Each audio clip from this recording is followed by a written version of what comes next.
பூவாயதிலே நீ முளைத்தாய்.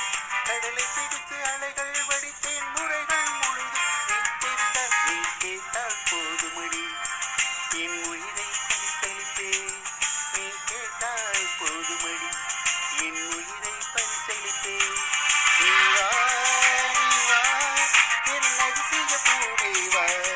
நீ வா நீ வா என் அழகிய பூவே வா. தாஜ்மஹாலொன்று வந்து காதல் சொல்லியதே. தங்கநிலா ஒன்று என் மனதை கிள்ளியதே. அந்த ஓசோன் தாண்டி வந்து ஒரு ஒளித்துளி பேசியதே. இனி எல்லாம் காதல் மயம் என கொண்டால் இந்த யுகம். சித்திரை மாதம் மார்கழியானது வா நீ வா என் அதிசய பூவே வா. நீ வா